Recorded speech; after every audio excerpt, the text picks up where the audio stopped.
तो आज की इस वीडियो में लोग देखने वाले हैं कक्षा 10वीं की गणित का प्रश्नावली 3.4। तो प्रश्नावली 3.4 का यह जो है हमारा दूसरा प्रश्न है। कौन सा प्रश्न है? दूसरा प्रश्न है। और दूसरे प्रश्न में क्या कहा गया है?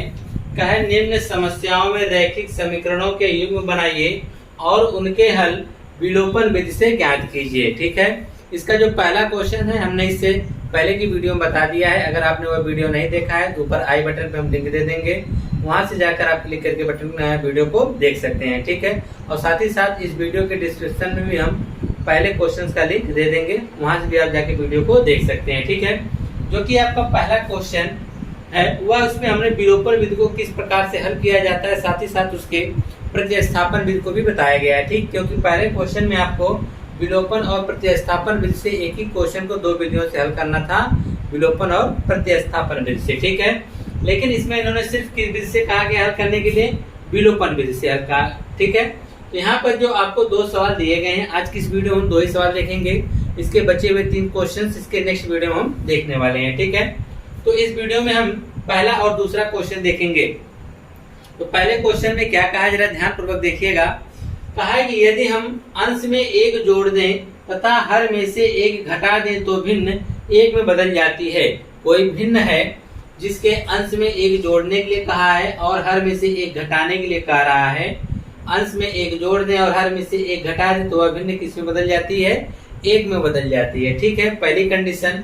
दूसरी कंडीशन में कह रहे हैं यदि हर में 1 जोड़ दें तो यह 1/2 हो जाती है, तो वह भिन्न क्या होगी? आपको यह भिन्न बताना है। देखिए, आपको भिन्न नहीं पता है तो सबसे पहले हम भिन्न ही मान लेंगे कि हमारी जो भिन्न होगी उसमें अंश क्या होगा और हर क्या होगा, दोनों अलग अलग मानेंगे। ठीक है, तो क्वेश्चन को लगाने का तरीका देखिए, जो कि हमारा पहला वाला है। लिखेंगे माना, लिखेंगे भिन्न का अंश, क्योंकि भिन्न का अंश जो होगा इसको हम लोगों ने x मान लेते हैं और हर जो है इसको हम y मान लेंगे। तो भिन्न बराबर हमारा क्या बन जाएगा? भिन्न बराबर होता है अंश बटा हर। क्या होता है? अंश बटा हर। तो अंश हमारा है x और हर हमारा है y। तो हमने भिन्न को बना लिया। भिन्न हमारा x बटा y बनेगा। क्या बनेगा? x बटा y। अब इसकी प्रथम शर्त क्या है उसको सुन लीजिए। प्रथम शर्त, ठीक है। अब प्रथम शर्त इनकी क्या है? कहा कि यदि हम अंश में 1 जोड़ दें तो आपकी यह जो भिन्न है x बटा y है। अब इसमें क्या कहा जा रहा है कि अंश में 1 जोड़ दें, यह ऊपर अंश होता है, इसी अंश में हमने 1 क्या किया? जोड़ दिया, तथा हर में से 1 घटा दीजिए। यह जो हर है इसी में से हम क्या कर रहे हैं? घटा दे रहे हैं। तो यह भिन्न 1 में बदल जाती है। तो यह भिन्न का जो मान आता है वह 1 आ जाता है। क्या आ जाता है? 1। यानी पहली शर्त आपकी यही है कि अगर हम अंश में 1 जोड़ दें तो हमने अंश में 1 जोड़ दिया, तथा हर में 1 घटा दें तो हर में से 1 घटा दिया, तो यह भिन्न किस में बदल गई? 1 में बदल गई। ठीक है, यह 1 हो गया। और जिसके बटा कुछ उसके बटा हम 1 खुद से लिख सकते हैं। बटा खत्म करने का सबसे आसान तरीका है कि इनका तिरिय गुणा कर दीजिए।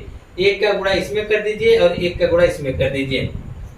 तो 1 का गुणा x+1 में करेंगे तो यह आपका x+1 ही रहेगा। बराबर में 1 का गुणा y-1 में करेंगे तो क्या हो जाएगा? y-1 ही रहेगा। अब इस कोष्टक का कोई मतलब नहीं, आप इसे हटा सकते हैं। ठीक, इस कोष्टक लगाने का कोई मतलब नहीं है। ठीक है, तो आपका यहाँ पर हो गया x+1 बराबर y-1।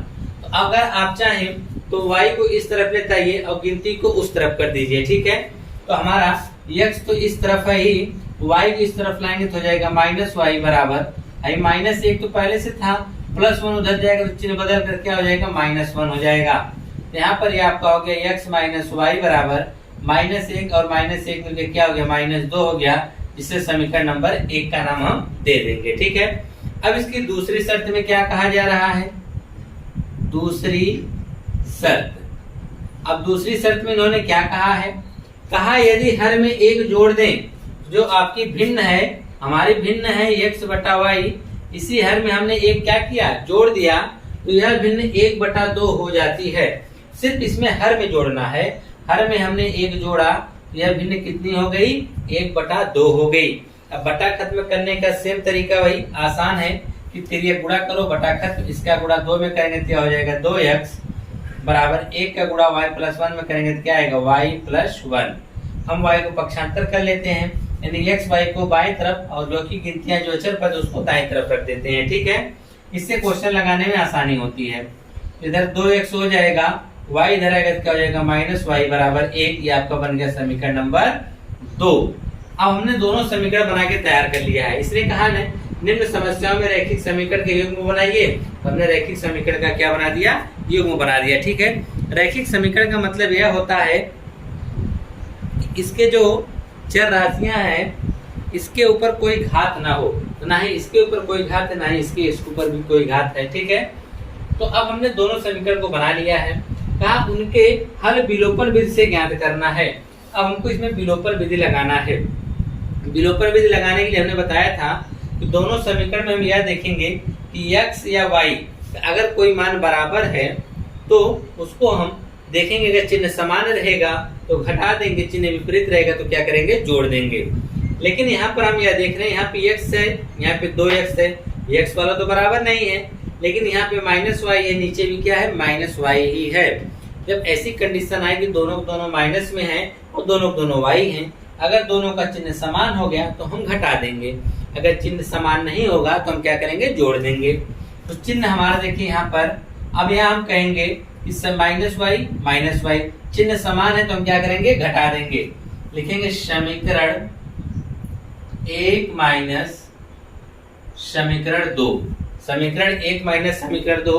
तो समीकरण 1 हमारा है x माइनस वाई बराबर -2 है, और समीकरण 2 हमारा क्या है, यह है 2x माइनस वाई बराबर में क्या है 1। जब हम घटाएंगे तो इसका चिन्ह क्या करेंगे, बदल देंगे। हमने बताया था कि चिन्ह क्यों बदलते हैं, जब घटाते हैं तो चिन्ह जो प्लस में होता है वो माइनस में हो जाता है, जो माइनस में होता है वह प्लस में। यहाँ प्लस में था तो माइनस में हो गया, माइनस में था तो प्लस में हो गया, या प्लस में था तो माइनस में हो गया। ठीक है, अब आगे देखिए क्या होगा। यहाँ पर यह x प्लस में और 2x माइनस में है, x प्लस में है और 2x क्या है माइनस में। तो यहाँ पे x में से हम 2x घटाएंगे तो हमको माइनस x मिलेगा। हाई y ऊपर वाला माइनस है, नीचे वाला प्लस, इस चिन्ह को ध्यान नहीं देंगे जो बीच में है, नीचे वाला, नीचे का y प्लस में ऊपर का y माइनस में, तो ये दोनों क्या होंगे, कट जाएंगे। नीचे का 2x माइनस में ऊपर का x प्लस में है, तो नीचे के माइनस 2x में से हम ऊपर का x घटाएंगे तो हमको क्या मिलेगा, माइनस x मिल जाएगा। ऊपर भी -2 नीचे भी -1 है, तो मिलकर क्या हो जाएगा -3। माइनस से माइनस कट गया तो x बराबर क्या आ जाएगा, 3 आ जाएगा। क्या आएगा, x बराबर 3 आ जाएगा। इसी x का मान हम उठा के समीकरण नंबर 2 में या 1 में रख देते हैं। ठीक है, तो लिख देंगे यहाँ पर x का मान समीकरण नंबर 1 में, x का मान कहाँ रखेंगे, समीकरण नंबर 1 में। तो समीकरण हमारा है x माइनस वाई बराबर -2, x माइनस वाई बराबर क्या हो गया, -2। तो x का मान हम 3 रखेंगे तो हो जाएगा 3 माइनस वाई बराबर -2। हमको y का मान चाहिए, 3 को पक्षांतर कर देंगे तो माइनस वाई बराबर -2 तो है, 3 उधर जाएगा तो क्या हो जाएगा -3। तो माइनस वाई बराबर क्या हो जाएगा, -5, माइनस से माइनस कट गया तो y बराबर क्या मिल गया, 5 मिल गया। y बराबर क्या मिल गया, 5 मिल गया। अब आपको भिन्न बतानी है तो बता दीजिए भिन्न। तो हमको भिन्न बनानी है, हम जानते हैं कि भिन्न जो हमारा था x माइनस वाई, तो x हमको क्या मिला है, x तो हमको 3 मिला है और y क्या मिला है 5। तो हमारी जो भिन्न रही होगी वह हमारी भिन्न रही होगी 3/5। हमारी भिन्न जो रही होगी वो कितनी रही होगी, 3/5। अब आप यह सोच रहे हो कि हमने इतनी मेहनत से क्वेश्चंस को लगाया, पता नहीं यह क्वेश्चन सही होगा या गलत होगा, आपके मन में ढेर सारे डाउट्स होंगे। ठीक है, आइए उत्तर की जांच भी कर लेते हैं कि आपने क्वेश्चन सही लगाया या गलत। उसके लिए आपको क्या करना पड़ेगा, यह जो आपने भिन्न ली है, जो भिन्न आपका है 3/5, आइए उसको उठा के पहली शर्त पे रखते हैं, देखते क्या उसको फॉलो करता है। उसने कहा है कि अंश में 1 जोड़ दिया जाए, तो अंश में 1 जोड़ोगे तो कितना हो जाएगा 4, और हर में 1 घटा दें तो 5 में से 1 घटाओगे तो 4। ऊपर 1 जोड़ने के लिए कहा, नीचे 1 घटाने के लिए कहा, ऊपर जोड़ेंगे तो 4, नीचे घटाएंगे तो 4, 4 से 4 काट के कितना आ जाएगा, 1 आ जाएगा। अब वही बात अगर हम अगला दूसरा जो फॉलो कराएं, उसमें कहा है कि यदि हर में 1 जोड़ दें तो यह 1/2 हो जाती है। तो हर में 1 जोड़ोगे तो क्या हो जाएगा 6, 3 1 3, 3 2 6, 1/2। इसका मतलब आपका जो उत्तर है दोनों शर्तों को क्या कर रहा है, संतुष्ट कर रहा है, जिसके आधार पे आप यह कहेंगे कि हमारा जो क्वेश्चन है हमने इसको सही सॉल्व किया है। ठीक है, इस प्रकार से आप चेक कर सकते हैं। ठीक है, आइए अब इसका दूसरा वाला क्वेश्चन देखा जाए कि किस प्रकार से आप इसको लगाएंगे। बहुत ही इजी है यह भिन्न वाला क्वेश्चन। आप यह देखेंगे कि आपसे यह लगभग हर टाइप के क्वेश्चन पूछा जाता है और इसको आप लोग बहुत अच्छे से तैयार कर लीजिएगा। अगर इसका आप समीकरण बनाना सीख गए तो आप किसी भी विधि से हल कर सकते हैं। लेकिन हाँ, इस चीज का ध्यान देंगे कि पेपर में अगर आपको किसी विधि का नाम लिया है, टोटल आपको 4 विधि पढ़नी है, ग्राफी विधि, प्रतिस्थापन विधि, विलोपन विधि और ब्रज गुणनखंड विधि। अगर किसी विधि का नाम लिया है तो आप उसी विधि से हल करेंगे। अगर किसी विधि का नाम नहीं लिया जाएगा तो आप इन समीकरणों को किसी भी चारों में से जो भी आपको विधि आसान लगे उस विधि की सहायता से इसको आप हल कर सकते हैं। ठीक है, अब इसके बाद हम दूसरा क्वेश्चन देखेंगे कि दूसरे क्वेश्चन को हम किस प्रकार से हल कर सकते हैं। 5 वर्ष पूर्व नूरी की आयु सोनू की आयु की 3 गुनी थी। कहा है 5 वर्ष पूर्व नूरी की आयु सोनू की आयु की 3 गुनी थी। 10 वर्ष पश्चात यानी 10 वर्ष बाद नूरी की आयु सोनू की आयु की 2 गुनी हो जाएगी। नूरी और सोनू की आयु बताइए। यहाँ पर 2 व्यक्ति हैं, ठीक है, एक नूरी है और दूसरा क्या है, सोनू है। उसमें क्या बताया जा रहा है कि 5 वर्ष पूर्व यानी आज से 5 साल पहले नूरी की जो आयु थी वह सोनू की आयु की कितनी थी, 3 गुनी थी। फिर कहा जा रहा है कि आज से 10 वर्ष बाद जो नूरी की आयु होगी वह सोनू की आयु की कितनी रह जाएगी, 2 गुनी रह जाएगी या हो जाएगी। तो सोनू और नूरी की वर्तमान आयु कितनी है। तो देखिए, ना ही हमको सोनू की वर्तमान आयु पता है, ना ही नूरी की वर्तमान आयु पता है। तो पहले इसको हम मान लेते हैं। जिसकी आयु हमको नहीं पता है उनको हम मान लेते हैं, जिससे क्वेश्चन आसानी से हल हो जाते हैं। लिखेंगे माना नूरी की आयु, क्या लिखेंगे, माना नूरी की वर्तमान आयु लिखिएगा। नूरी की वर्तमान आयु, नूरी की वर्तमान आयु बराबर कितना है, x वर्ष है। ठीक, और सोनू की वर्तमान आयु कितनी है, सोनू की वर्तमान आयु, सोनू की वर्तमान आयु इसको हम क्या मान लेते हैं, y वर्ष है। कितना है, y वर्ष। नूरी की वर्तमान आयु हमने x वर्ष माना और सोनू की वर्तमान आयु कितना माना, y वर्ष। ठीक, कहा है कि 5 वर्ष पूर्व, तो इसकी जो प्रथम शर्त है उसको सुन लीजिए। कहा है कि आज से जो 5 वर्ष पूर्व, चलिए 5 वर्ष पूर्व चला जाए, लिख देंगे यहाँ पर 5 वर्ष पूर्व। क्या लिखेंगे, 5 वर्ष पूर्व। जब 5 वर्ष पूर्व जाएंगे तब नूरी की आयु कितनी होगी, तब नूरी की आयु तो आज के समय में कितनी थी, x। आज से 5 साल पहले जाएंगे तो इसका मतलब 5 साल इसी में से घटा देंगे, जो आएगा वही उसकी 5 साल पूर्व की आयु होगी। अच्छा, सोनू की कितनी आयु होगी, लिखेंगे सोनू की आयु। यह सब आयु हम 5 साल पूर्व की निकाल रहे हैं। सोनू कितने का था, y का। 5 साल पूर्व पूछा तो 5 साल इसके में से भी घटा दीजिए। ठीक है, हमने दोनों की 5-5 साल पहले की उम्र पता कर लिए हैं। अब आइए प्रश्न के अनुसार, लिख देंगे प्रश्नानुसार। अब प्रश्न क्या कह रहा है, 5 साल तो हम पहले पहुंच गए हैं, लेकिन जब 5 साल पहले पहुंचे हैं तो क्वेश्चन ने कुछ कंडीशन रखा है। क्या रखा है कि 5 वर्ष पूर्व जो नूरी की आयु है वह सोनू की आयु की 3 गुनी थी। यह जो नूरी की आयु कितनी है, x-5 है, या सोनू की आयु y-5 की कितनी थी, 3 गुनी थी। जो कह रहा है उसी में हम कोई सेम कंडीशन कर देंगे। ठीक, नूरी की जो आयु है वह सोनू की आयु की 3 गुनी है, यानी यह 3 गुना ऑलरेडी है। किससे, इससे। दोनों को बराबर करने के लिए हम लोग क्या करेंगे, इसमें गुणा कर देंगे। जैसे कि हम कहते हैं 15 जो है वह 3 का 5 गुना है। अब हम दोनों को बराबर करना चाहेंगे तो 5 का गुणा किसमें करेंगे, 3 में। यानी 15 जो है 3 का 5 गुना है ना, तो हम किसमें गुणा करेंगे, 3 में गुणा करेंगे। ठीक है, तो यहाँ से यह हो गया। अब आगे देखिए क्या करेंगे। अब इस क्वेश्चन को समीकरण की तरह से हल करेंगे। जैसे यहाँ पे दिया है x-5, तो आपका हो जाएगा x-5 बराबर 3 का गुणा करेंगे, यह हो जाएगा 3y और माइनस में कितना हो जाएगा, 15। क्या हो जाएगा, 15।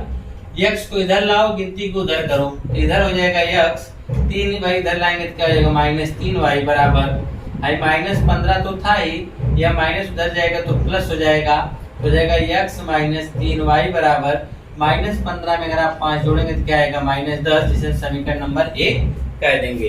तो इतना करने के बाद आपको समीकरण नंबर 1 प्राप्त हो गया। हम लोगों ने क्या किया, ध्यान से समझिएगा।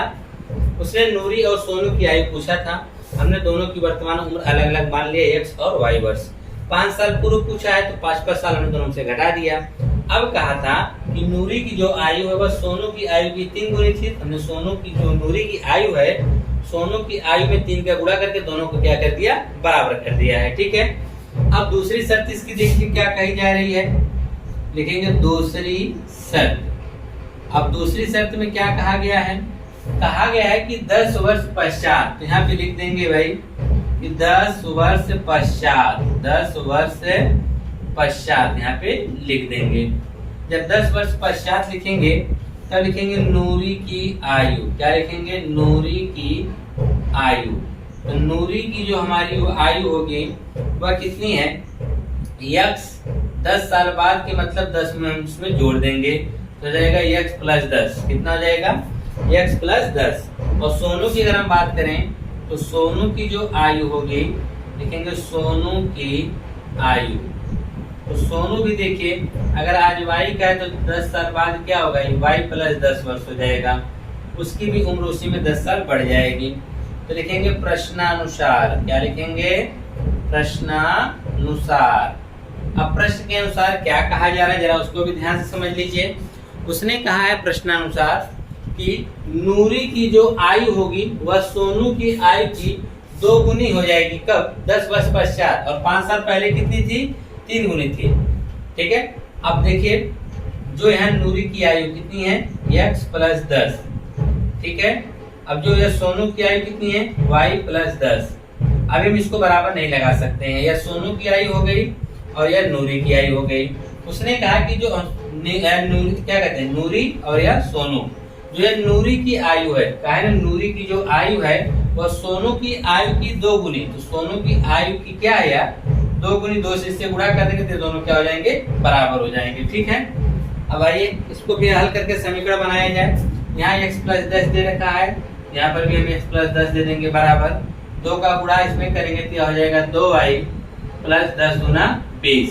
y वाले इधर पक्षांतर कर देंगे, ये हो जाएगा x - 2y बराबर 20, 10 उधर जाएगा तो क्या हो जाएगा -10, हो जाएगा x - 2y बराबर 10। ये आपका समीकरण नंबर 2 बन गया। हमने दोनों समीकरण तो बना लिए हैं, अब इसको हल करना है किस विधि से, विलोपन विधि से। तो विलोपन में आप जानते हैं कि हम क्या करते हैं, इनमें से किसी एक को बराबर करेंगे। क्या करेंगे, किसी एक को बराबर करेंगे। तो बराबर करने के बाद देखेंगे यहाँ पर x है, यहाँ पर भी x है, दोनों चिन्ह भी क्या है, प्लस है। और यहाँ पे 3y माइनस है, यहाँ पे 2y माइनस है। तो इससे अच्छा है कि x वाला जब दोनों हमारे लिए मान भी बराबर है और चिन्ह में भी बराबर है, तो ऐसी कंडीशन में हम लोग क्या करते हैं, दोनों को घटा देंगे। चिन्ह अगर समान होंगे तो घटा देंगे। देखेंगे समीकरण 1 माइनस समीकरण 2, समीकरण 1 में से हम समीकरण 2 को घटा देंगे यहाँ पर। तो समीकरण 1 हमारा कह रहा है कि x - 3y बराबर में क्या है, -10, और समीकरण 2 कह रहा है x - 2y बराबर में 10। जब घटाने जाएंगे तो सबका चिन्ह क्या होगा, बदल जाएगा। इधर यह x से ऊपर वाला प्लस है, नीचे वाला माइनस कट जाएगा, ऊपर वाला माइनस नीचे वाला प्लस। -3y में अगर हम 2y जोड़ देंगे तो हमको -y मिल जाएगा। ऊपर -10 नीचे -10 मिला के क्या हो जाएगा, -20। तो y बराबर हमको 20 मिल गया। y बराबर क्या मिल गया, हमको 20 मिल गया। अब हम y का मान किसी दूसरे समीकरण में रखकर, यानी पहले या दूसरे में रखकर यहाँ से x का मान निकाल सकते हैं। लिखेंगे y का मान समीकरण नंबर 1 में रखने पर, समीकरण नंबर 1 में रखने पर समीकरण 1 हमारा क्या बना है, x - 3y बराबर में कितना है, -10। मान रख देंगे यहाँ पर, हो जाएगा x - 3 गुणे y का मान 20, यहाँ पे 20 रख देंगे बराबर -10। तो x माइनस यह हो जाएगा 20 × 60 बराबर -10। -60 को उधर पक्षांतर करेंगे तो -10 + 60 हो जाएगा। तो x बराबर कितना आ जाएगा, 50। अब -10 में अगर आप 60 जोड़ेंगे तो क्या आएगा, 50 वर्ष आ जाएगा। ठीक है। हमने x और y का दोनों का मान तो निकाल लिया है। अब हम यहाँ पे लास्ट फाइनल आंसर लिखेंगे कि नूरी की वर्तमान आयु, क्या लिखेंगे, नूरी की वर्तमान आयु, नूरी की वर्तमान आयु बराबर, वर्तमान आयु कितना माने हैं x, और जबकि x बराबर कितना आया है 50 वर्ष आया है। ठीक है, अगर पूरा नहीं आ रहा होगा तो आप सुन रहे हैं वहां पे लिख लीजिएगा कि नूरी की वर्तमान आयु x बराबर 50 वर्ष है। ठीक है, अब उसके बाद दूसरा जो है वह है सोनू, लिख देंगे सोनू की वर्तमान आयु, सोनू की वर्तमान आयु, और सोनू की वर्तमान आयु को हमने क्या माना y, और y बराबर हमारा कितना आया 20 वर्ष। इसका मतलब सोनू इस समय 20 वर्ष का है। अब हम यह देखेंगे कि यह हमारा उत्तर सही है गलत, आ जाओ चेक कर लेते हैं। कहा है 5 वर्ष पूर्व, यह तो वर्तमान आयु निकला है आज की, 5 वर्ष पूर्व का मतलब 55 साल घटा दो, यह घटाएंगे तो 15, यह घटाएंगे तो 45। ठीक है, यह 5 साल पहले का आज से है, यानी ये 15 का रहा होगा, ये कितने का रहा होगा 45 का रहा होगा। ठीक है, तो कहा है कि जो नूरी की आयु को सोनू की आयु भी 3 गुनी होगा। अब सीधी सी बात देखिए, नूरी की आयु 45 हो जा रही है, सोनू की आयु कितनी हो जा रही है 15, और 15 से 45 3 गुना तो है ही। आगे कह रहा है कि 10 वर्ष बाद, तो 10 से जोड़ देंगे तो हो जाएगा 60, हो जाएगा 30। फिर कहा है नूरी की आयु सोनू की आयु की कितनी हो जाएगी 2 गुनी। अब ये देखो 60 हो जा रहा है, ये 30 हो जा रहा है। ठीक है, 2 ही गुनी तो हुए ने। तो इस प्रकार से हमने आपको क्वेश्चन प्रश्नावली 3.4 के जो ये दूसरा प्रश्न है, इस दूसरे प्रश्न में टोटल 5 प्रश्न है। ठीक है, जिसमें से हमने आपको पहला और दूसरा बता दिया है। इसकी अगली वीडियो में हम आपको तीसरा, चौथा और 5वां भी बता देंगे।